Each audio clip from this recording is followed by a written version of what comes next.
Ang Davao Oriental ay isang lalawigan ng Pilipinas na matatagpuan sa rehiyon ng Davao sa Mindanao.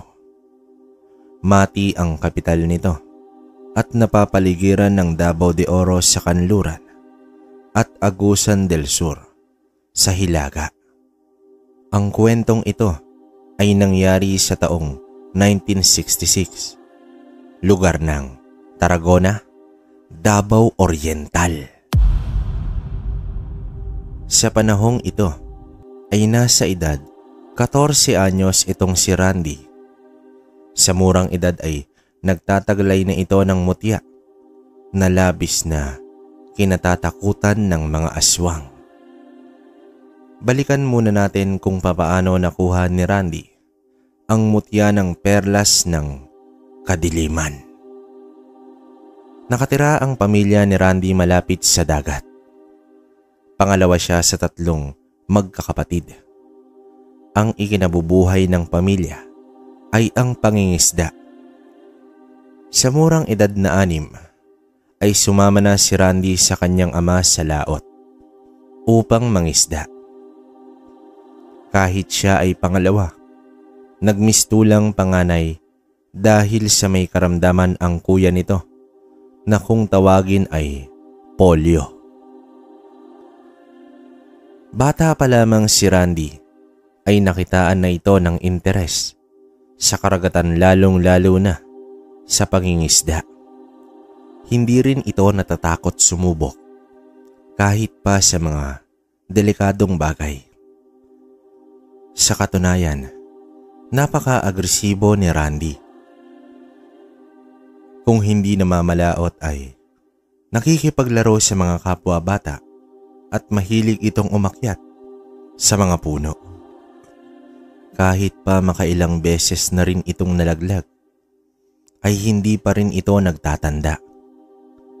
Ang laging gumagamot sa kanya ay ang kanyang lolo Pasio na isang manghihilot. Bukod sa interes nito sa pangingisda, ay nagkaka-interes din siya sa mga mutya dahil sa mahilig ang lolo nitong magkwento tungkol sa mga antingero. Buong-buo ang paniniwala ni Randy sa mga antingero at sa lihim na karunungan. Kaya pangarap din niyang maging isang taong may tangan. Hindi naman ito binibigyang pansin ng mga magulang dahil bata pa at kung ano-ano na lamang ang naiisip nito. Sa pag-edad niya ng 10 ay nabubuhat na ni Randy ang kapatid na may polio na si Romar. Dahil sa sakit ay mas malaki pa si Randy kesa sa kanyang kapatid. Mahal na mahal ni Randy ang kanyang kuya, kaya palagi niya itong sinasama sa mga kanyang pamamasyal. Awang-awa na kasi siya dito dahil palaging nasa loob lang ng bahay. 2 taon lang din ang agwat nila, kaya sabik rin itong makakita ng ibang bata. May pagkakataon na inaasar ang kanyang kuya dahil sa pagkakaroon nito ng maliliit na paa. Umiiyak na lamang si Romar at pinapatahan naman siya lagi ni Randy. Hindi rin may iwasan ang mga away bata. Minsan umuwi si Randy na bugbog at may mga pasa at duguan pa ang pagmumuka. Pero hindi tulad sa ibang kabataan na nagsusumbong at naghahanap ng kakampi galing sa mga magulang. Bagkus, pinipigilan pa nga niya ito na sugurin ang mga magulang ng bata na nananakit sa kanya. Kahit ganoon ang nangyayari, ay si Randy pa ang naunang magbigay pansin sa batang nanakit sa kanya. Naisapuso kasi ni Randy ang mga kwento ng kanyang lolo at ang pagiging mapagkumbaba at mabait ay ang mga taong kusang binibigyan ng gantimpala.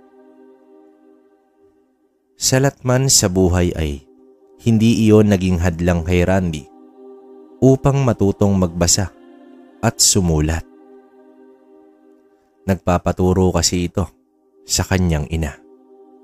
Sa panahong iyon ay hindi pa gaanong binibigyang halaga ang edukasyon, lalo pa at malayo sila sa kabihasnan. Ang matutong magbasa, sumulat at magbilang ay sapat na iyon upang mabuhay. Isa rin sa natutunan ni Randy ay ang pamamana ng isda sa ilog. Halos hindi na nga naasahan itong si Randy sa gawaing bahay dahil sa palaging gumagala, pero kahit papaano ay nag-uuwi naman ito ng pagkain gaya ng mga prutas o di kaya ay mga isda. Masasabing sa murang edad ay marami nang kayang gawin si Randy. Sa pagtungtong niya ng 13 anyos ay kaya na ni Randy ang pumalaot mag-isa. Minsan isang hapon, pumalaot si Randy. Sinuway siya ng kanyang ama dahil baka abutan ito ng dilim. Subalit tumugon ang anak na bago dumilim ay makakabalik na ito.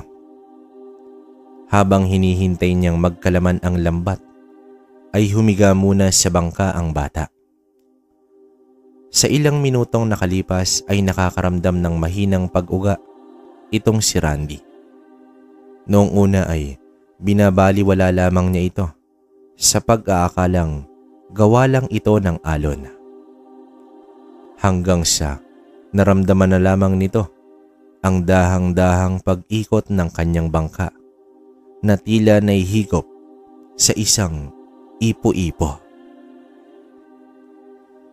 Napabalikwas si Randy dahil sa bumibilis na ang pag-ikot. Nanlaki na lamang ang mga mata ng bata dahil isang dipa na lang ang distansya niya mula sa mata ng ipo-ipo. Pilit naman siyang nagsagwan upang makalayo sa tubig na umiikot. Ngunit walang nagawa ang pagsagwan niya hanggang sa tuluyan na siyang nahigop ng ipo-ipo patungo sa ilalim ng dagat. Nahiwalay na rin siya sa kanyang bangka habang mabilis ang pagbaba niya sa tubig. Nang makaapak pa siya ng buhangin ay biglang nawala ang ipo-ipo. May konti pa namang liwanag dahil mataas pa ang araw. Napalingon si Randy sa palibot. Puro malalaking bato ang nasilayan niya sa ilalim. Hanggang sa nasipat niya ang isang bagay na kumikinang. Binalak niya itong kunin kaso may kalayuan ito at nauubusan na siya ng hangin. Kaya nagmadali siyang pumaibabaw at doon ito huminga ng matindi. Nakita niya ang bangka na nakataob sa di kalayuan, kaya pinuntahan niya ito at ibinalik. Mabuti na lamang ay naroon pa ang reserbang sagwan na nakatali sa loob ng bangka. Umahon siya at tuluyang umupo sa bangka. Oh, muntik na ako ron ah. Ganun pala ang pakiramdam kapag nahigop ng ipo-ipo. Salamat naman Panginoon dahil ilinigtas niyo po ako. Wika ng bata habang nakatingala ito sa langit. Biglang bumalik sa kanyang isip ang makinang na bagay na kanyang nasilayan. Kaya agad itong nagsagwan papunta sa bahaging iyon.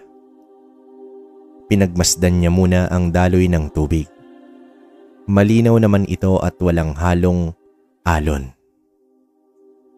Mataas pa naman ang araw at hindi naman ganoon kalalim sa bahaging iyon. Huminga ito ng malalim at sumised sa dagat. Hindi pa man siya nakakaapak sa buhangin, ay nasipat niya ng muli ang kumikinang na bagay. Sa paglapit pa ni Randy ay nasilayan niya na ang kabuuan nito. Hugis bilog na kulay dilaw.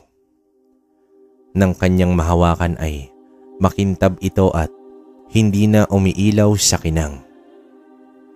Agad itong bumalik sa itaas at nakabalik rin ito sa bangka. Tiningnan niya ng maigi ang bato. Isang malaking perlas ang tingin niya rito, pero hindi naman nakapaloob sa isang kabibe.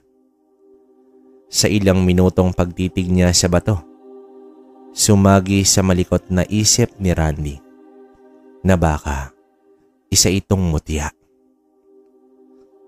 Nanlaki ang mga mata at tuluyang napangiti ang binata. Isang ipo-ipo ang humigop sa akin, tapos nakita ko to. Ibig sabihin, hawak ko ng mutya ng ipo-ipo. Sambit niya sa sarili habang galak na galak ang itsura. Agad niya itong inilagay sa bulsa at mabilis na nagsagwan ng bangka. Balak niya itong ipakita sa kanyang lolo Pasio. May naalala kasi siyang kwento nito patungkol sa mutya ng ipo-ipo. Subalit, nais niyang itong ilihim sa iba. Dapat siya lang at ang kanyang lolo. Hindi rin naman kasi naniniwala ang mga magulang niya sa mga kwento ng kanyang lolo. Nang makauwi na si Randy, ay nagdahilan na lamang siya na nakatulog at nawala niya ang lambat.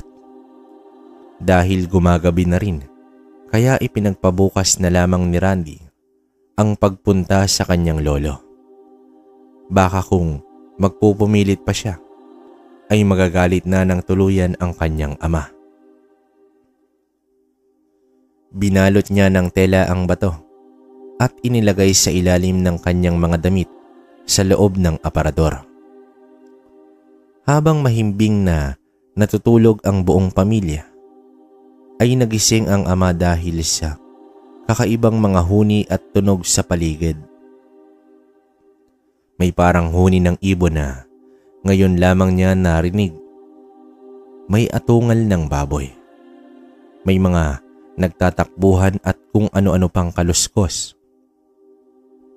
Bumangon ang padre de pamilya at sumilip ito sa isang siwang. May mga naaninag siya na nagtatakbuhan sa mga halaman. Kaya ginising niya ang asawa upang puntahan ang mga anak sa kabilang silid. Marahan din niyang kinuha ang itak. Habang pinapakiramdaman niya ang mga nilalang sa labas, ay napaisip ito kung bakit biglang nagparamdam ang mga elemento sa kanila. Si Rudy, na ama ni Randy, ay nagkukunwari lamang na hindi interesado sa mga nalalamang kwento ni Randy mula sa lolo nito. Pero ang totoo, lahat ng ikwento ni Lolo Pasio ay may katotohanan. Sadyang ayaw lang niya na maranasan ni Randy ang mga bagay na puno ng misteryo at panganib. Samantala, halos 3 oras din gising si Rudy dahil sa pagbabantay nito sa kanyang mga anak. Alam niya na masasamang elemento ang nasa labas ng bahay. Kung balak ng mga elemento na mambiktima ay hindi ganito karami. Maliban na lang kung may kailangan ang mga ito. Sumapit ang umaga. Maigi niyang sinipat si Randy. Wala namang kakaiba. Hanggang nagpaalam na ito, natutungo sa kanyang lolo. Nadatnan niya ito habang namimitas ng kalamansi. Nagulat na lamang ang matanda sa biglang pagsulpot ng apo sa tabi nito. Tumulong ang bata sa pamimitas ng mga bunga habang nagkwekwentuhan. Nagbukas ng paksa si Randy patungkol sa mutya ng ipo-ipo. Alam mo ba, Apo? Ang mutya ng ipo-ipo ay isa sa pinakamalakas na mutya sa mundo. Kaya nitong lumikha ng dilubyo. Aba, teka, bakit mo ba natanong yan? Ilang beses ko na yatang nakwento sa iyong tungkol dyan. Wika dito ng kanyang lolo. Mabilis na inilagay ni Randy sa sisidlan ang mga kalamansi at inalalayan ang matanda sa pag-upo. Habang nagkaharap na sila sa mesa, ay inilahad ni Randy na may nakuha siyang bagay sa ilalim ng dagat. At pinagdududahan niya na isa itong mutya. Bahagyang natawa ang matanda dahil sa napakaseryosong mukha ng bata. Hanggang sa inilabas na ni Randy ang nakuha niyang bato. Mahabaging langit. Apo, papaano mo nakuha ang bagay na yan? Gulat na wika at natatakot ang matanda. Dito na inilahad ng apo kung ano ba talaga ang nangyari sa kanya kahapon sa dagat. Tugon ng kanyang lolo, hindi mutya ng ipo-ipo ang nakuha nito, kundi ang perlas ng kadiliman. Ayon kay Lolo Pasio, ang mutyang nakuha ni Randy ay sadyang ipinagkaloob sa kanya.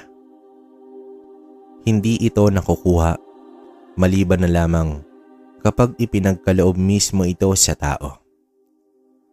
Magtataglay ito ng lakas at bilis. Mabisa rin itong pampaswerte sa bahay at maging sa negosyo. Ang taong magtatangan nito ay susubukin ng mga elemento bago tuluyang makamtan ang kabuoang taglay ng mutya. Subalit, ang mutyang ito ay maaaring gamitin sa kabutihan o kasamaan. Kaya mag-iingat ang may tangan na ito na hindi mamumutawi sa kanyang pagkatao ang kasamaan. At ang anumang sandata na gagamitin ng may tangan ay magkakaroon din ito ng pambihirang kakayahan. Natulala na lamang ang bata sa mga narinig mula sa kanyang lolo. Nag-aalala naman ang matanda dahil napakabata pa ni Randy na magkaroon ng isang tangan. Mabuti sana kung purong kanan ito, katulad ng mga ibang mutya na hindi gagana kung sa kasamaan mo gagamitin. Kinakailangan ni Randy ang matinding gabay. Sinabi ng lolo nito na dapat itong malaman ng kanyang mga magulang upang magabayan ang bata. Sinamahan ni Lolo Pasio ang bata pabalik sa bahay. Pagdating sa bahay ay pinapasok niya si Randy habang wala pa ang mga magulang. Pinuntahan ni Lolo ang ina ni Randy na si Anding habang nagsasalansan ng mga pinatuyong isda. Sinabihan niya ito na umuwi na ng bahay dahil may mahalaga silang pag-uusapan. Hindi na nagtanong pa si Anding dahil sa napakaseryosong mukha ng matanda. Bagkus, tumango ito at tumugon sa tanong kung nasaan si Rudy. Nadatnan naman ni Lolo ang anak na si Rudy na kasalukuyang nag-aayos ng kanilang lambat. Rudy, kailangan nating mag-usap tungkol sa anak mo. Mahina at seryosong wika dito ni Lolo. Sa loob ng bahay, nagkaharap silang apat. Sa inilahad ng matanda ay pangamba at takot ang dulot nito sa mag-asawa. Alam na ngayon ni Rudy ang dahilan kung bakit sila dinalaw ng mga elemento kagabi. Akmang papagalitan na sana ni Rudy ang anak, kaso sinuway siya ng ama at dinala sa likod bahay upang kausapin ng personal. Itay, kasalanan mo to eh. Kung ano-ano kasi ang pinapasok mo sa utak ng bata. Nangangambang wika dito ni Rudy. Ipinagkaloob mismo sa bata ang mutya. Interesado man siya o hindi, gagawa pa rin ang paraan ng mutya na makuha niya si Randy. Tugon dito ng matanda. Nagmungkahi si Lolo Pasio na sa lalong madaling panahon ay dapat makita at makilala ni Randy ang kanyang tiyuhing si Boyong.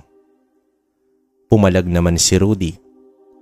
Para sa kanya, tama na ang isang antingero sa kanilang pamilya. At kung bakit hindi kilala ng mga anak ni Rudy si Boyong dahil sa labis na galit nito sa kapatid. Nang dahil sa pagiging antingero ni Boyong na tumutugis ng mga aswang, ay napahamak ang kanilang ina dahil sa paghihigante ng mga aswang. Kaya nagpakalayo na lamang si Boyong upang makaiwas ito sa problema.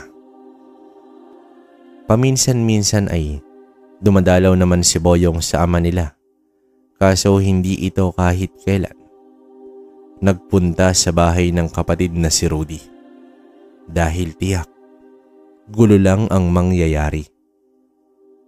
Rudy anak, alam natin pareho na si Boyong lang ang makakatulong kay Randy. Pakiusap dito ng kanyang ama. Hindi tay, ibabalik kong mutya kung saan ito nanggaling. Gusto kong lumaki si Randy sa normal na pamamaraan. Galit na wika ng kanyang anak. Agad bumalik si Randy sa loob at pilit kinuha sa bata ang mutya. Subalit, pumalag ang bata at dahil sa pagpupumilit ni Rudy, ay nakabig siya ng anak. At laking gulat ng lahat dahil tumilapon si Rudy sa dingding ng kanilang bahay. Itay, patawad po. Hindi ko po sinasadya. Pagsasumamo ng bata habang nakatitig sa mga kamay. Akmang lalapit na sana ang bata sa ama, ay pinigilan ito ni Rudy. Nakiusap ito na ilapag ang bato sa sahig. Bilang anak, ay wala nang nagawa ito, kundi sundin ang ama. Sa paglapat ng kamay ni Rudy sa mutya, ay bigla itong napaso. Kasing init ng apoy ang nadama ni Rudy. Nagulat na naman ang lahat at nagtinginan sa bawat isa. Rudy, ibang taglay ng mutyang yan.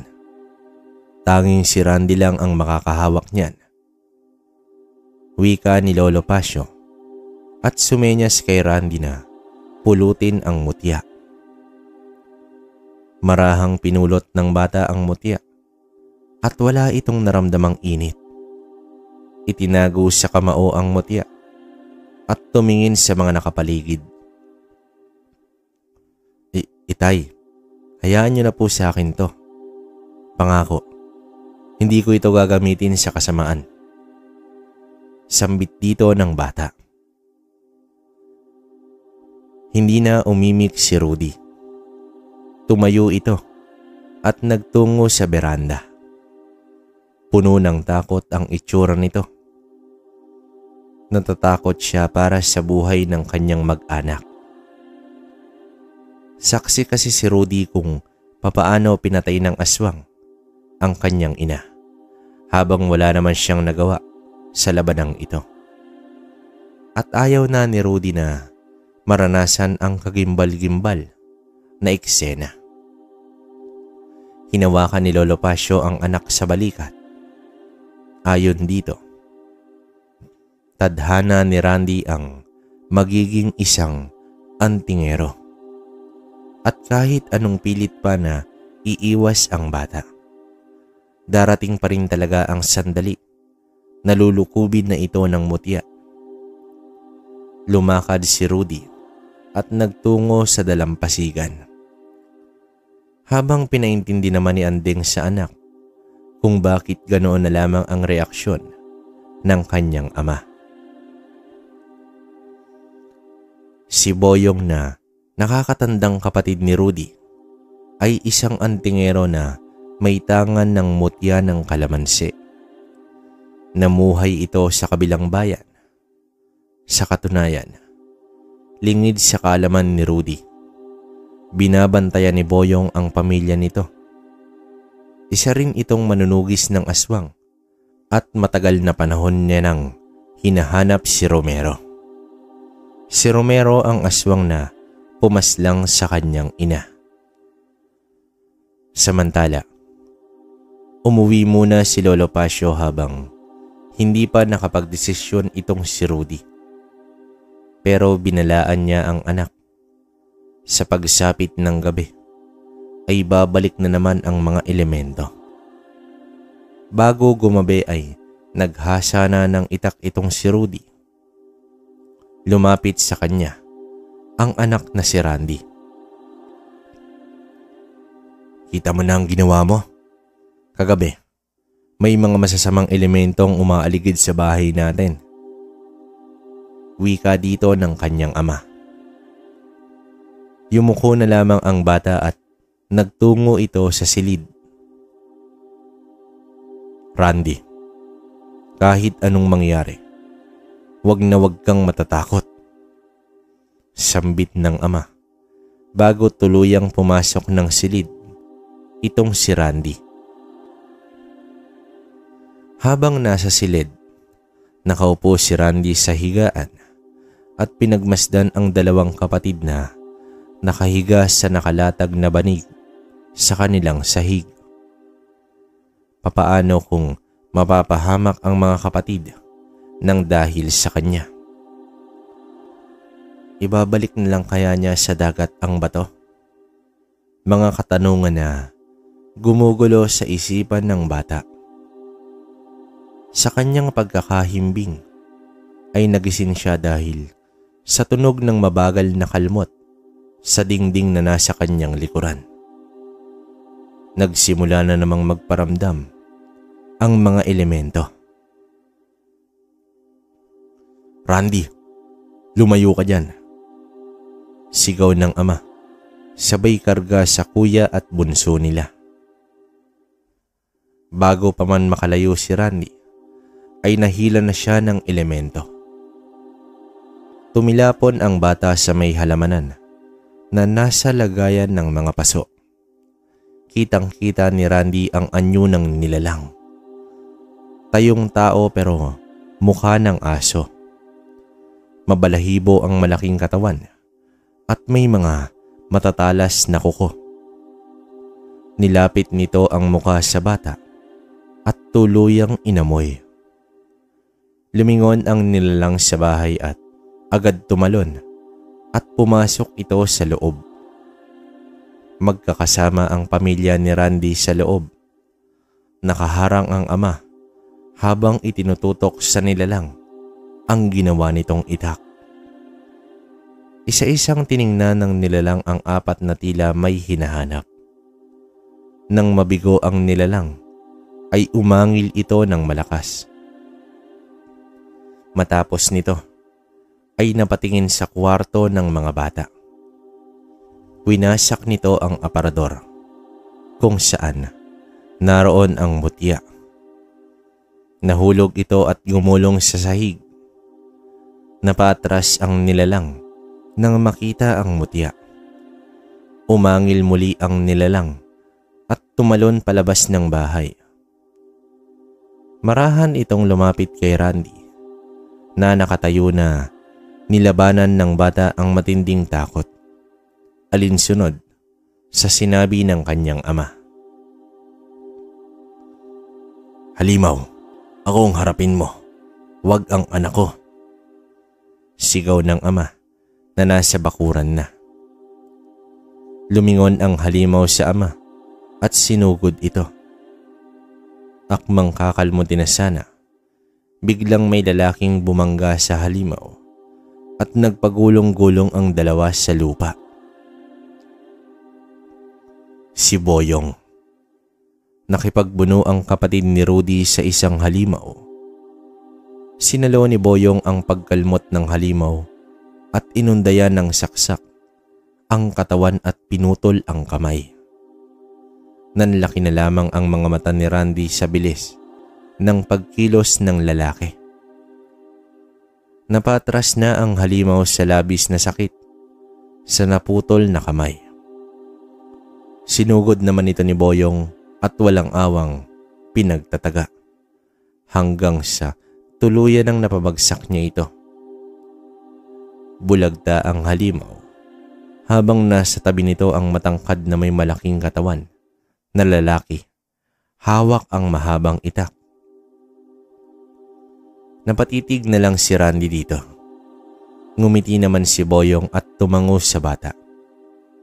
Sa paglapit ng ama sa bata, agad ring umalis si Boyong na naglaho sa dilim. Itay, sino pong lalaking yun? Tanong dito ni Randy.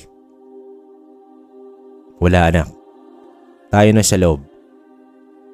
Tugon dito ng kanyang ama. Dahil sa kaguluhan, ay nagising ang mga kapitbahay at saksing buhay ang mga ito sa nawasak na tahanan ni Rudy.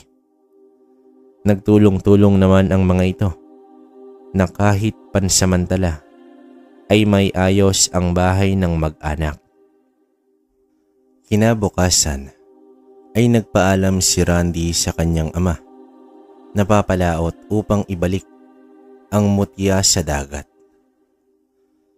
Pinalapit ni Rudy ang anak at niyakap niya ito. Napagtanto ng ama na kahit anong gawing pagtaboy ni Randy sa mutya ay babalik at babalik pa rin ito sa kanya. Kinausap ni Rudy ang anak.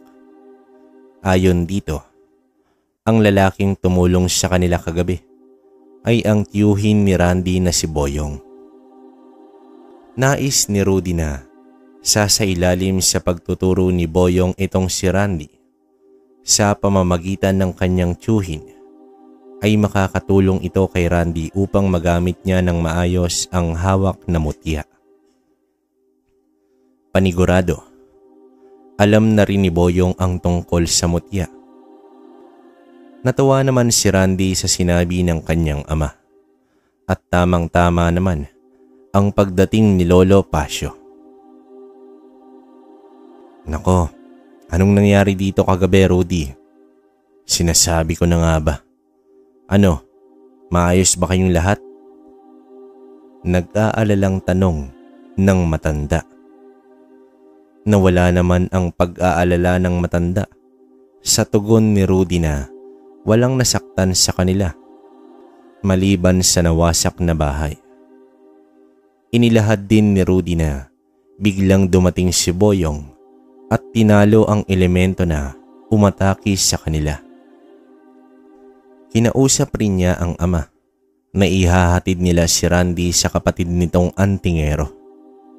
Ikinatuwa naman ng matanda ang desisyon ni Rudy. Inabot naman ni Anding kay Randy ang ginawa nitong sisidlan ng mutya.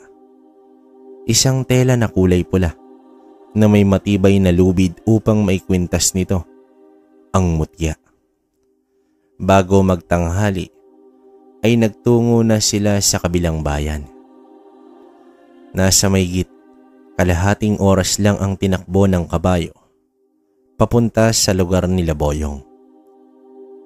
Nakatira ito sa kapatagan at sa di kalayuan ay may bundok at masukal na kagubatan. May mga laga itong itik na panghanap buhay. Kitang-kita sa mukha ng binata ang pagkahiya kay Rudy sa kabila ng ngiti nito. Hindi ka pala nagkaroon ng sariling pamilya, kuya. Bulalas dito ni Rudy. Mas mabuti nang mag-isa sa buhay, Rudy. Nais pa sanang ituloy ni Boyong kaso sa tingin na nilang magkapatid ay naiintindihan nito ang ibig sabihin na kaya hindi nagkaroon ng sariling pamilya itong si Boyong dahil ayaw nitong maulit ang nangyari sa nakaraan nang mapaslang ang kanilang ina. Isang pasanin para sa isang antingero ang pagkakaroon ng pamilya dahil ito ang pangunahing babalikan ng mga kalabang nilalang. Ipinakilala na rin ni Rudy ang anak na si Randy sa tiyuhin nito. Sinabi ni Boyong na mula sa malayo ay kahit papaano ay nasubaybayan ni Boyong ang paglaki ng mga pamangkin. Oo, Rudy, laging nakabantay si Boyong sa inyo. Sa katunayan, sa unang gabi ng pagpaparamdam ng mga elemento, si Boyong ang nagtaboy sa mga iyon. Kinuha ng kuya mo ang atensyon ng mga demonyong yon at nakipaglaban sa kanya. Isang bungis-ngis at 2 alan ang napatay ni Boyong nung gabing yon. Wika dito ng kanyang ama. Nagpasalamat naman si Rudy sa ginawa ng kapatid. Sa loob ng bahay habang nasa mesa, ang mutya ng perlas ng kadiliman ay manghang-mangha si Boyong rito. Kahit siya ay hindi niya nahahawakan ang mutya dahil sa sobrang init. Sa mga kwento lang ng mga albularyo at antingero, nagkaroon ng kaalaman si Boyong tungkol sa mutya at ito ang unang beses na nasilayan niya ito. Ayon kay Boyong, hindi pa nakamit ni Randy ang kabuoang kapangyarihan ng mutya dahil susubukin muna siya nito sa pamamagitan ng pakikipaglaban sa kahit anumang masamang nilalang. Babala rin ni Boyong na gumagana ang mutya sa magkasalungat na karunungan kanan at kaliwa. Nangako si Boyong na gagawin niya ang lahat upang maturuan at magabayan ang pamangkin sa bagong yugto ng buhay na tatahakin nito. Bago lumubog ang araw, ay nagpaalam na ang ama at lolo ni Randy. Matapos maayos ang mga gamit ni Randy, ay nanghuli ng itik si Boyong. Iihawin niya para sa hapunan. Habang naghahapunan ang magtiyuhin, inabisuhan ni Boyong na hindi titigil ang mga elemento na subukin siya dahil sa tangan nitong mutya. Minsan nang nakaharap ng halimaw si Randy at napaglabanan niya ang takot. Sa sandaling ito ay porsigido na si Randy na labanan ang anumang elemento. Malaking tulong ang mga kwento ng kanyang lolo upang mas maintindihan pa ang pagiging isang antingero. Ibinahagi rin ni Boyong sa bata ang ilang karanasan nito sa pakikipaglaban sa mga aswang. Ayon pa sa tiyuhin, sa tuwing kahaharapin na ni Randy ang aswang, ay dapat hindi siya makitaan ng takot nito. At kapag may pagkakataon, ay atakihin niya ito kaagad. Napakatuso ng mga aswang, kaya dapat magiging tuso rin siya at kahit kailan, wag na wag siyang maawa sa mga ito. Gayunpaman, nahiga na si Randy at pinakikiramdaman niya ang paligid habang hawak-hawak ang mutya na nasa kanyang dibdib. Si Boyong naman ay nagkakape sa kusina. Makalipas ang 1 oras, dinig na dinig ni Randy ang paglapag ng iilang nilalang sa kanilang bakuran. Agad bumangon ang bata. Sumunod naman ang huni ng kabayo. Nag-ingay na rin ang mga itik dahil sa panganib na nararamdaman ng mga ito. Randy, humanda ka na. Nandito na sila. Huwag kang matakot. Aalalayan kita. Sambit ni Boyong habang hawak ang itak. Lumabas na ng silid ang bata. Tumingin muna sa tiyuhin bago lumabas ng bahay. Tumango si Boyong at sumunod na rin sa kanyang pamangkin. Isang nagnanangis na tikbalang ang bumungad kay Randy. Masigasig itong nakatayo sa bakuran. Sa porma nito ay handa na ito sa isang digmaan. Ikaw na ang bahala sa isang yan. Ako naman sa mga tiktik. Wika ng kanyang tiyuhin. Sumugod na ang tikbalang kay Randy. Sinalag ng kanyang kamay ang suntok nito. Dama ng bata ang pagdampi ng kamao ng tikbalang. Subalit, hindi naman ganoon kasakit ang pag-atake nito. Ito na marahil ang kakayahan ng isang antingero kung bakit nakakasabay ito sa mga kalaban. Sa sumunod na suntok ay sinalo na ito ni Randy at nang mahawakan ang kamay ng tikbalang ay ibinalibag ito ng bata. Para kay Randy, mas mabigat pa ang kanyang kuya kesa sa tikbalang na iyon. Dahil sa napagtanto ng bata ay agad siyang sumugod sa tikbalang na nakadapa pa sa lupa. Pinagtatadyakan niya ito sa tagiliran. Hinila ang mahabang buhok at inihampas ang nilalang sa nag-iisang puno ng nyog sa kanilang bakuran. Huwag mo nang buhayin yan, Randy. Sigaw ni Boyong habang abala sa pakikipaglaban sa apat na tiktik. Tila nagwala ang bata ng sandaling iyon. Nang mapansin niya na nanghihina na ang tikbalang, sinipat niya ang gintong hibla ng buhok nito. Inundayan pa ni Randy ng isang suntok ang nilalang at binunot ang gintong hibla. Napangisi na lamang si Boyong dahil tila alam ng pamangkin ang tungkol sa gintong hibla sa buhok ng tikbalang. Tumayo ka, elemento. Nais kitang maging kakampi at kaibigan. Wika dito ni Randy.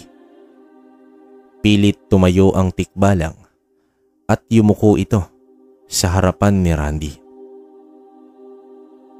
Tawagin mo kong Asnar, batang antingero. Sambit ng tikbalang bago tuluyang lumisan. Lumapit si Boyong sa pamangkin at hinawakan ang ulo nito na tuwang-tuwa. Nasipat naman ni Randy ang nakabulagtang mga tiktik. Makalipas ang ilang minuto ay umiilaw ang mutya ni Randy na animoy nagbabaga. Hinugot ito ng bata mula sa lagayan at inilagay sa palad. Ang dating kulay dilaw ay napalitan ng kulay na parang nagbabagang uling. Ibig sabihin, nakamit na ni Randy ang kabuuan, tangan ng mutya. Simula ngayon, pamangkin, isa ka ng tunay na antingero. Wika dito ni Boyong. Kinabukasan ay nag-umpisa na ang pagsasanay ni Randy sa pisikal na labanan. Unti-unting nagamay na ng bata ang kanyang tangan. Sa mga araw ng kanyang pagsasanay ay nasisipat ng bata itong si Asnar na nakatanaw mula sa malayo. Hinayaan lang naman ito ni Randy. Mas doble pa ang kakayanan ni Randy dahil taglay na rin niya ang abilidad ng tikbalang. Isang araw ay nadatnan ni Boyong na gumagawa ng pana itong si Randy. Ayon sa bata, ito ang ginagamit niya sa panghuhuli ng isda sa ilog. Hayaan mo, Randy. May ibibigay ako sa iyo kapag natapos na natin ang pagsasanay mo. Nakangiting wika dito ni Boyong. Bilang huling bahagi ng pagsasanay, ay pinasakay ni Boyong ang bata sa kanyang kabayo habang gamit ang pana na animoy nakikipaglaban. Makalipas ang mahigit 2 buwan, batak na ang katawan ng bata sa pakikipaglaban. Isang hapon, dumating si Boyong na may dala na isa pang kabayo. Ang kabayong iyon ay kulay puti na labis ikinatuwa ng bata. Habang kinikilatis ng bata ang kanyang kabayo, ay nasa isip naman ni Boyong na malaking tulong sa kanya si Randy sa pagtugis niya kay Romero, ang aswang na matagal niya nang hinahanap upang paslangin. Bilang taglay nito ang mutya ng kalamansi, agad nararamdaman ni Romero ang presensya ni Boyong, kaya lagi itong nakakatakas. Hayop ka, Romero. Humanda ka sa muling paghaharap natin. Wika ni Boyong sa kanyang isipan. Kinabukasan ay nagtungo ang dalawa sa bayan ni Randy. Laking tuwa ng pamilya ni Randy sa kanyang pagbabalik. Nakasakay sa kabayo habang nakasukbit sa likod ang pana at itak naman sa tagiliran. Isang mandirigma na kung titingnan ang ayos ng bata. Hindi nabigo si Boyong sa pangakong binitawan sa ama ni Randy. Nilapitan ni Randy ang kanyang mga kapatid at nagwika na poprotektahan niya ang mga ito sa abot ng kanyang makakaya. Binuhat muli ni Randy ang kapatid at hinabol naman sila ng kanilang bunso. Masayang naglalaro ang mga bata sa bakuran. Habang tinitingnan ni Rudy ang anak, ay hindi nito maiwasang mangamba sa tatahaki nitong bagong landas, ang maging isang antingero. Bago gumabi ay umalis na si Boyong. Babalikan na lamang niya si Randy kapag nalaman rin nito kung saan naglulungga si Romero. Minsan na rin itong namataan sa hilagang bahagi ng Tarragona. Ayon sa mga kaibigang albularyo ni Boyong, si Romero ay isang aswang na ang lahi ay mandaragit. Palipat-lipat ito ng lungga, hindi dahil takot siya kay Boyong, kundi pang-aasar niya ito sa binata.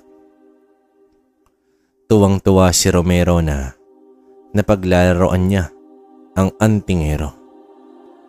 Lingid sa kaalaman ni Boyong ay umanib na pala si Romero sa mga gabunang bilang tagapagsilbi sa mga ito. Samantala, muling nanumbalik ang normal na buhay ni Randy sa pagbalik niya sa poder ng kanyang mga magulang. Gaya ng dati ay sumasama ito sa pangingisda. Taglay din ng mutya niya ay ang swerte, kaya laging marami ang huli nila. Tuwang-tuwa naman ang ina na si Andeng dahil maraming tuyo na naman siyang magagawa upang ibenta.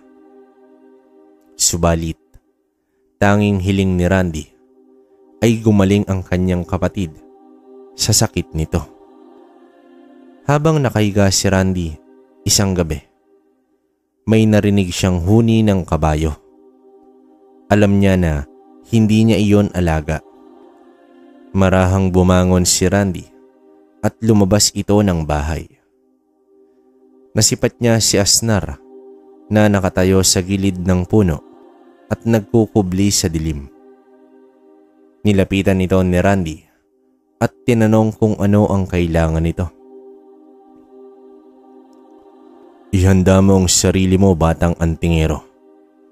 Nararamdaman kong panganib sa iyong buhay. Narito lamang ako sa oras na kailanganin mo ng tulong. Tugon dito ng tikbalang. Napangiti naman si Randy at lubos na nagpasalamat ito sa nilalang. Matapos ang konting pag-uusap ay humayo na ang elemento.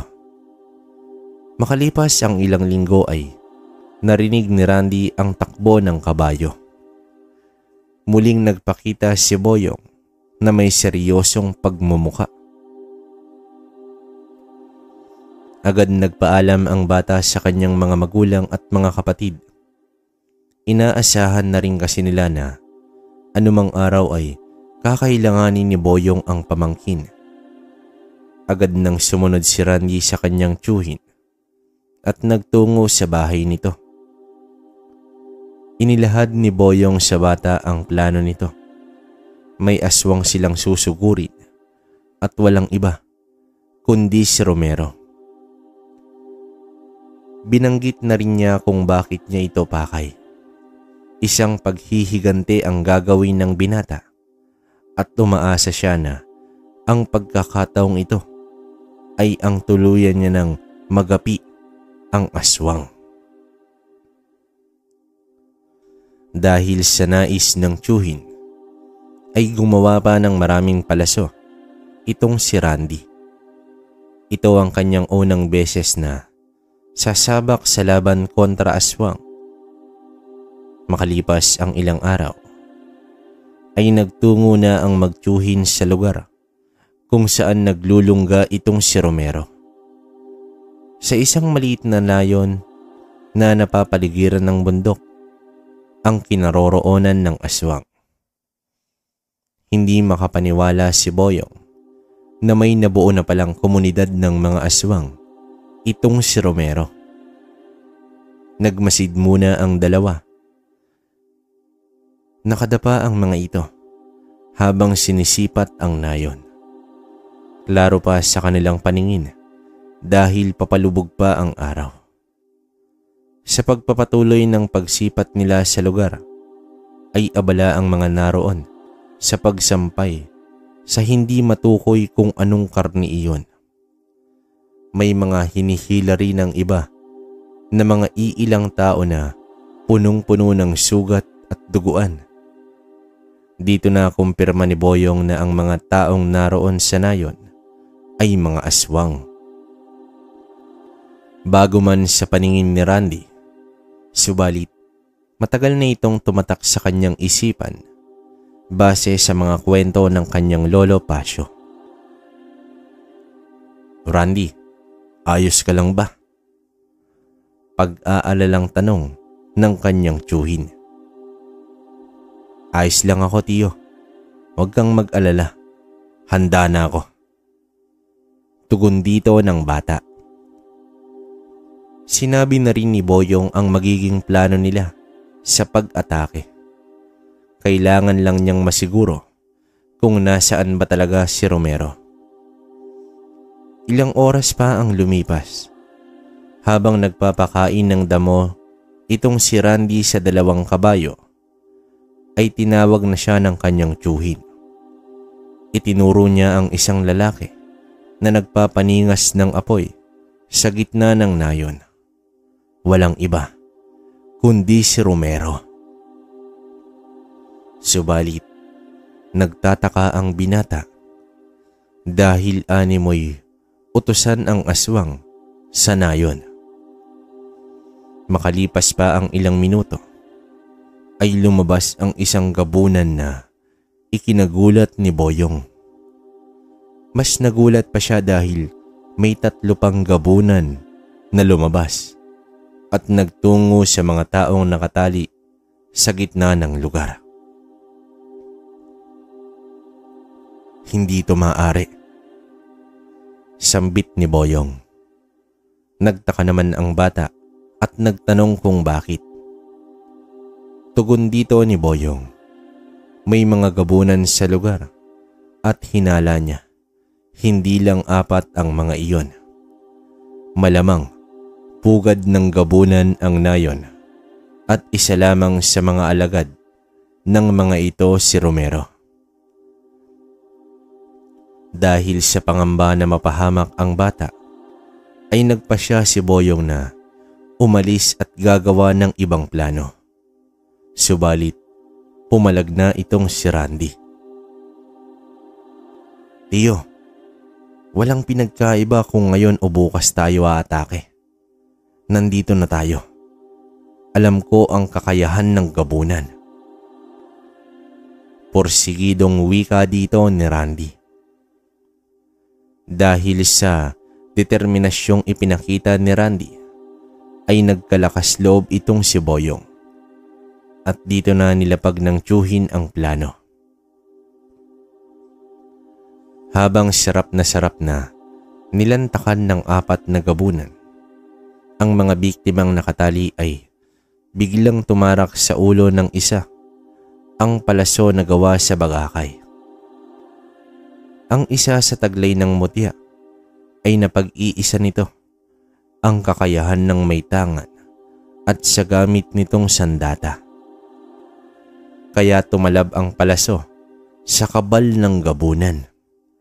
Dagdag pa na ito ay bagakay na isang sa mabisang pangontra laban sa mga aswang. Sa pagtarak ng palaso ay animoy nalasing ang gabunan at hindi makontrol ang galaw nito. Tumirik na din ang mga mata at bumagsak sa lupa at tuluyang nangisay. Nagimbal naman ang 3 kasama nito. Sabay na umangil ang 3, hudyat na may kalaban sa paligid. Bukod sa iilang mandaragit na alipin nito, ay may mga aswang na kung tawagin ay asbo, na alipores din ng mga gabunan. Tumambad sa kanila si Boyong na agad sinunog ang isang kubo. Sugurin siya. Utos dito ng isang gabunan. Sabay-sabay na sumugod ang mga asbo. Nasipat naman ni Boyong si Romero na nakangisi at ibinuka ang pakpak. Dito lumipad kasama ang iba pang mandaragit.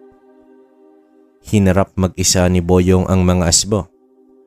Sa bawat pagtama ng kanyang itak ay putol agad ang mga galamay ng aswang. Habang pumapaikot ang mga mandaragit sa nayon, si Randy naman ay naiwan sa itaas na nagkukubli. Inasinta niya ang isa sa mga mandaragit sa pool sa leeg, dahilan upang mawalan ng kontrol ang aswang. Bumulusok ito pababa habang pilit sinisipat ng kasamahan kung saan nanggaling ang pag-atake. Sa harapan mismo ng mga gabunan ay bumagsak ang isang mandaragit na nangingisay na. Napatingala ang mga ito at agarang nagpunta sa tuktok. Nalinti ka na. Sambit ni Boyong nang makita ang mga gabunan na papunta sa direksyon ni Randy. Gustuhin man niyang puntahan ang pamangkin, kaya lang sandamakmak na mga asbo ang umaatake sa kanya. Unang nasilayan ng mga gabunan ang 2 kabayo. Umamoy-amoy ito sa hangin. Kahit papaano ay nakadama ng takot si Randy habang nagkukubli sa talahiban, nagabewang ang taas. Nasipatri ng bata na pumaibabaw na ang 5 mandaragit at alam niya na mula sa ibabaw ay may kita siya ng mga ito. Dito na biglang tumayo si Randy at inasinta ang isang gabunang mas malapit sa kanya. Sabay sambit sa pangalan ni Asnar. Sa pagtama ng kanyang palaso sa gabunan, ay bigla namang lumabas si Asnar at sinunggaban ang isa pang gabunan. Tumarak ang palaso sa dibdib ng gabunan dahilan sa pagbagsak nito. Nagpangbuno naman si Asnar sa isa pang gabunan. Subalit, hindi nito nakayanan ang lakas na taglay. Tumilapon ng malayo ang tikbalang nang mahampas ito ng kamay ng gabunan. Habang ang isa pang gabunan ay gulat na gulat dahil sa isang palaso lamang ay nawalan ng buhay ang kapwa gabunan. Nanlilisik ang mga mata nito habang nakatitig sa bata. "Anong meron ka, bata?" Galit na tanong dito ng gabunan. Muling inasinta ni Randy ang pana, ngunit bago pa man niya ito mabitawan ay tumalon ng malakas ang gabunan papalayo sa kanya. Pati ang mga mandaragit ay umalis na rin. Biglan nawalan ng kalaban si Randy. Nang makita ng bata na pinagtutulungan na ang kanyang tiyuhin, ay agad na siyang bumaba at sumugod ito gamit ang itak. Sa bawat tama ng sandata ni Randy sa mga asbo, ay agad itong naagnas. Isang kakayahan na ikinagulat ng mga aswang, maski ni Boyong. Dahil sa nasaksihan ng mga ito, ay napaatras na ang mga aswang. Kahit ang mga ibang gabunan na nakakubli sa kabahayan, ay nagulat na rin sa kanilang nakita. Nagtakbuhan palayo ang mga aswang, pati na rin itong si Romero. Muli ay natakasan na naman niya si Boyong. Bumalik ang magtiyo sa bahay. Batid ni Randy ang pagkadismaya ng kanyang tiyuhin. Nagtimpla na lamang ito ng kape at inilapag sa tabi nito. Nagtungo agad ang bata sa mga kabayo. Nagpasalamat si Randy sa malaking tulong na nagawa ng mga ito, na kung kausapin niya ay animoy nakikipag-usap ito sa kapwa bata. Sa gabing iyon ay binigyan niya ng pangalan ang mga kabayo. Ang itim na kabayo ni Boyong ay tinawag niyang Boyboy at ang kanya naman ay Ranran.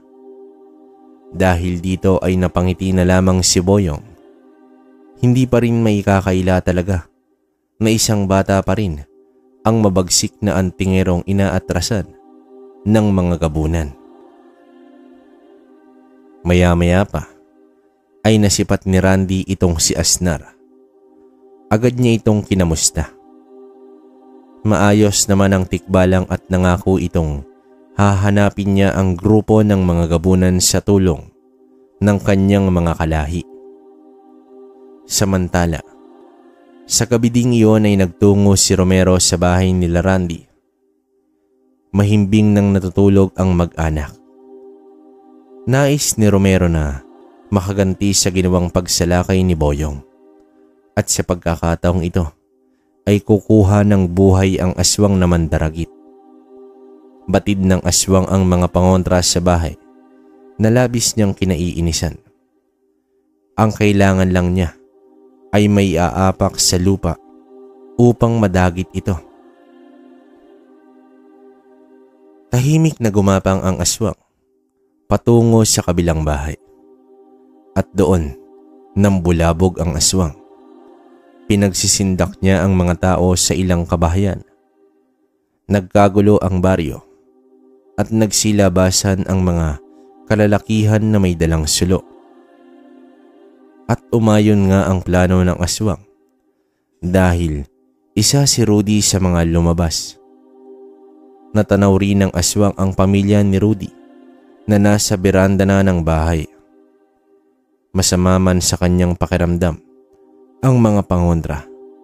Lumipad pataas ang aswang at bumulusok ito pababa.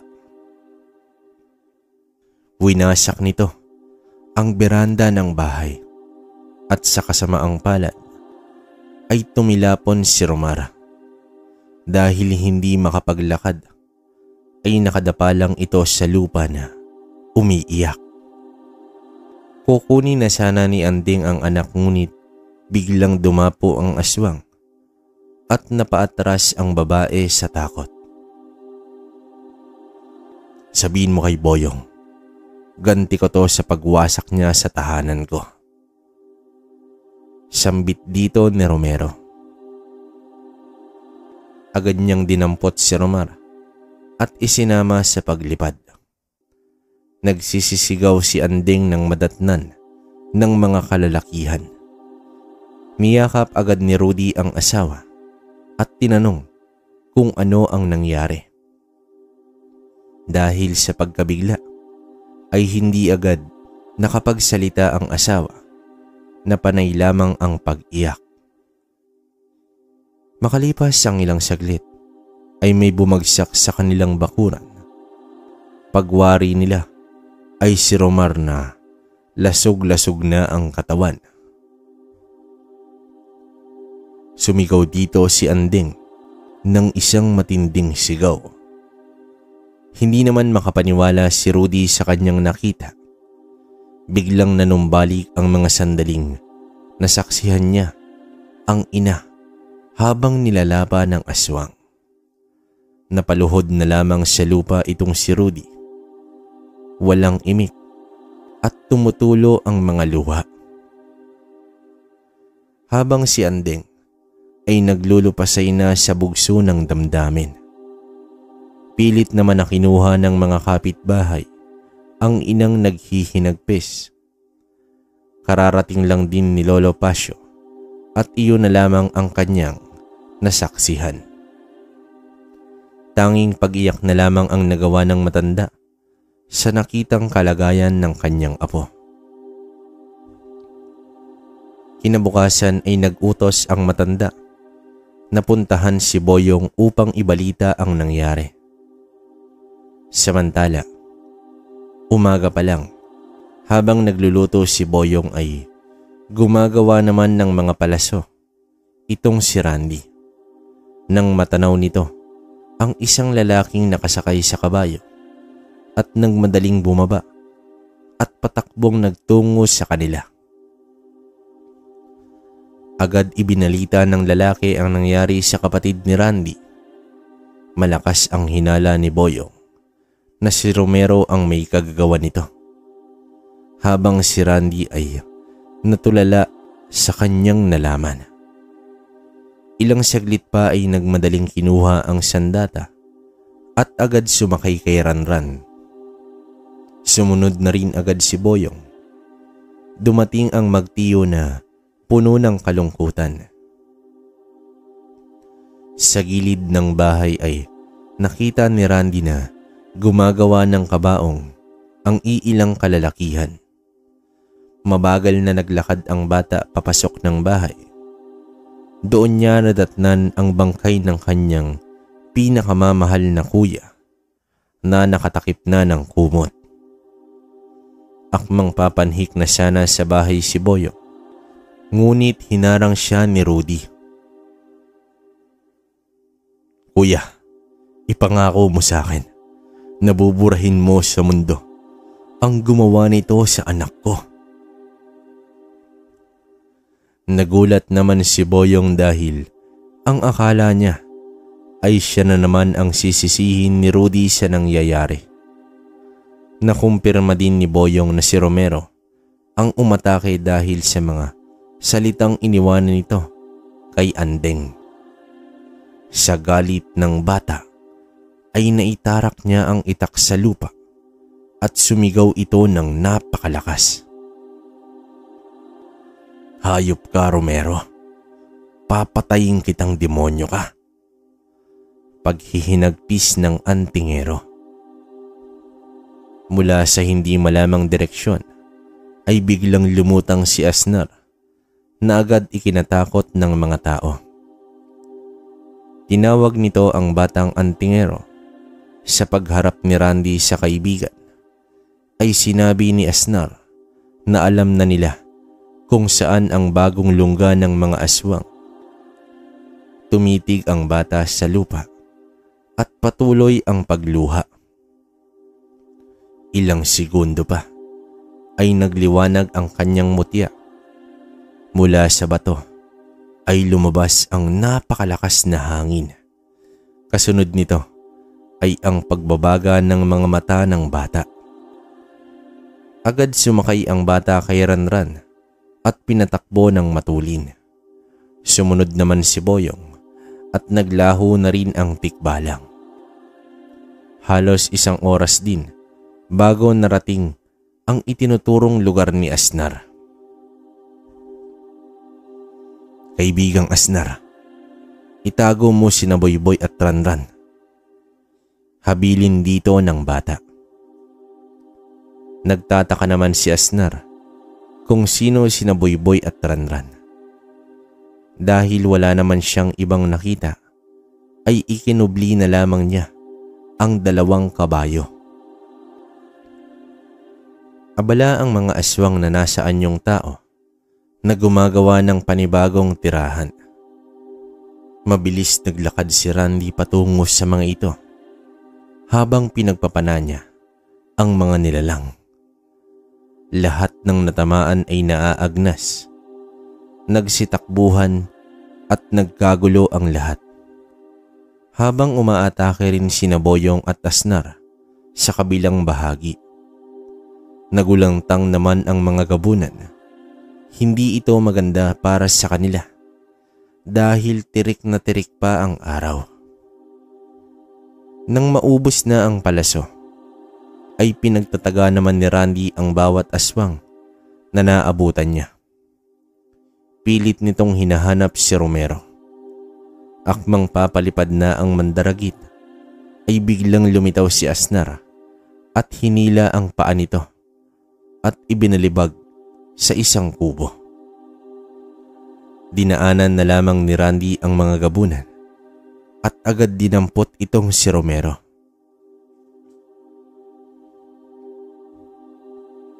Nang mahawakan niya ang aswang, ay laking gulat nito at takot na takot sa nagliliyab niyang mga mata.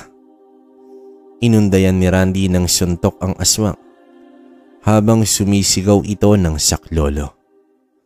Samantalang nagsili para na palayo ang mga kalahi nitong mandaragit hanggang sa binali na ni Randy ang mga pakpak nito at inihagis malapit kay Boyong. Nagtinginan ang dalawa at agad nilusob na ni Randy ang mga gabunan. Sa wakas, hinding-hindi ka na makakatakas sa aking demonyo ka. Galit na sambit ng binata. Walang patid na pinagsusuntok ni Boyong ang aswang. Sa bawat sapak nito ay ang mga alaala ng kanyang ina at ng pamangkin. Sinabayan ng mga luha ni Boyong ang bawat atake niya sa aswang. Kahit lupaypay na ang mga aswang, ay hindi tumigil ang antingero. Walang sandatang ginamit si Boyong dahil nais niyang sa kamay niya mismo mawalan ng buhay ang aswang na pumaslang sa kanyang ina at pamangkin. Bilang panghuling atake ni Boyong, ay hinila niya ang ulo ng aswang hanggang sa mapigtas ito at humiwalay sa katawan. Samantala, hindi naman mapakali ang mga gabunan sa pag-atake ng batang antingero. Takot silang matamaan ng sandata nito dahil tiyak na ang kanilang kamatayan. May iilang asbo, mandaragit at gabunan na nakatakas. Pero sa digmaang iyon ay ganap na naramdaman ni Boyong ang tagumpay dahil sa wakas ay napatay niya na si Romero. Iniwan nila ang lugar na tinupok ng apoy. Nagpapasalamat naman ang bata kay Asnar dahil sa malaking tulong nito. Hindi talaga nasusukat ang kakayahan at kabayanihan ng isang nilalang sa edad at karanasan nito. Gaya ni Randy na sa edad na 14 ay kinatatakutan na ng mga aswang. Isipin nyo na lang mga kabaryo, kahit ang gabunan ay takot sa batang antingero. Hanggang dito na lang ang kwento mga kabaryo. Naway may natutunan kayo sa kwento ni Randy. Okay mga kabaryo, kamusta? Bali, hanggang doon na lang yung kwento ni Randy, no? Bali, naging okay naman sila. Hindi ko lang alam ba't pinutol nung nagpadala sa atin, no? May nabuhay namang mga gabon. Alam naman natin na hanggang ngayon may nabubuhay, no? Pero, eto opinion ko sa kwento. Bali, umpisa natin sa una. Grabe, no? Hindi ko alam, parang may part to, no? Parang si Pipito. Kasi mangingisda rin to si Rudy, yung tatay ni Randy. Pero, yun nga, hindi ko lang, parang nahambing ko lang naman. Pero, grabe to. Sino ang namangha? Isipin nyo, ha? Mutya ng perlas ng kadiliman. Grabe, nakakapangilabot. First time ko tong marinig sa kwento natin. Saka sa, hindi ko alam kung dito lang sa channel natin to. Ewan ko sa iba. Pero first time talaga to. Grabe tong mutya na to. Perlas ng kadiliman. Diba? Hindi ko alam. Kasi nga, isipin nyo, yung mutya kasi is more on, titingnan nyo naman, perlas ng kadiliman. So, nahanay talaga to sa kaliwa, no? Pero sabi nga nung lolo ni Randy na pwede tong pagsamahin, no? Kaliwa kanan. Yun nga lang, nasa sayo kung saan ka papanig, kung kabutihan mo ba gagamitin o kasamaan. Kasi parehas gagana eh. Diba? Isipin mo na lang kung gabunan ng nakakuha ng perlas na to. Diba? Sobrang lakas. Kasi pati si Boyong na,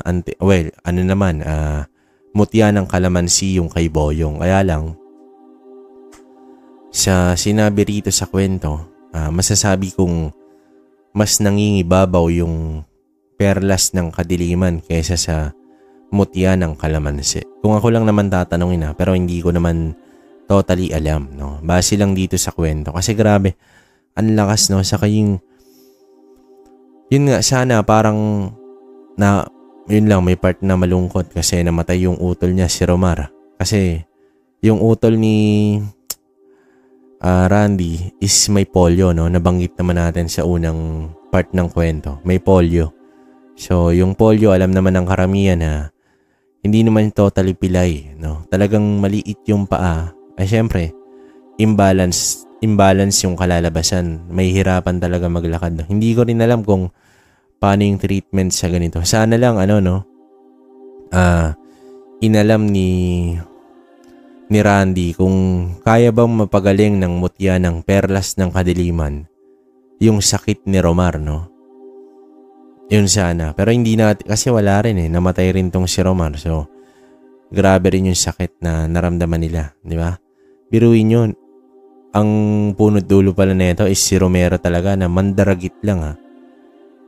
Mandaragit lang. Ewan ko lang din, no? But, kasi si Lolo Pasio, ito rin tanong din sa akin to mga kabaryo.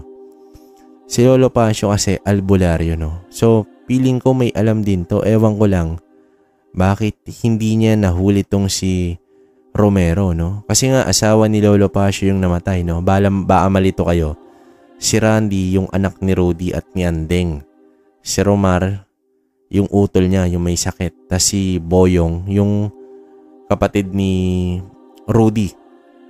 Panganay ito, no? Kasi kuya nga yung tawag niya. Grabe. Napakalakas. Saka yung nagliliyab na yung grabe yun, hindi ko ma-explain yun kung paano yun, na hindi mo mahawakan yung mutya. Parang talaga, no?